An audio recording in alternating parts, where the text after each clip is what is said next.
I can make an extra $10,000 in 1 month as a nurse. So a lot of you have been asking how I do this. So if you look at my playlist, there's one called Road to 10K. I did this same exact challenge that I made up in Los Angeles. And essentially, I just have a high hourly rate. My travel contract allows me to pick up, there's per diem jobs offered with agencies, regular per diems that you can hold within hospitals, or apps where you can pick up shifts. So there's all sorts of ways to do the shifts. The key is to have a high hourly rate though, because when I was in Hawaii, for example, my travel contract, to pick up overtime, I'm pretty sure my overtime rate was $35 an hour, if I'm remembering correctly. So I rarely picked up overtime versus in Los Angeles, at one hospital at one point, they were offering $1,200 per shift.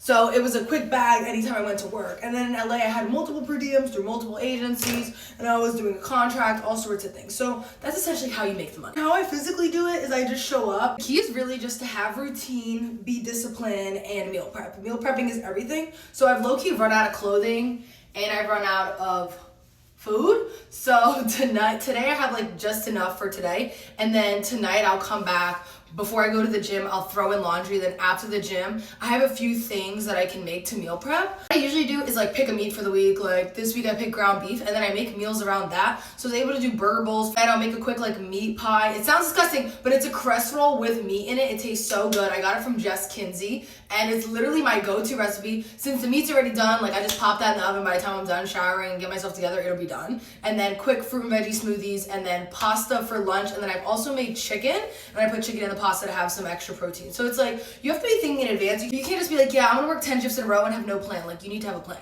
Anyways, I'm super excited though, because this challenge is almost done. Even though it feels like it just started, I have big plans for March, and they don't include going to work. If you work with me, please don't be alarmed. It doesn't mean I'm gonna be calling out 24/7. It just means I'm doing my 3 shifts and then I'm skating. Because I have so many things saved in DC I wanna do. I am planning on doing like a girls link up, meet up, brunch. More details to come. I'm currently trying to find like venues or places, if anyone has any ideas where we can host, because I'm not trying to have it be a thing where like we rent out a space for, say, I don't know, for example, $2,000 and everyone sends me money. Like, don't want it to be like that. I want it to be like, hey, we're bringing a party of 200 plus whatever, everyone pays the venue at the door. Like, I don't want to be responsible for people's money. That's it to the venue, right? Like, I'm paying my fee too. Like, we walk in, we have a ball. So that's in the works, which I'm excited about. And I think I'm doing that in March. But I also have to plan around my weekends because I work every other weekend.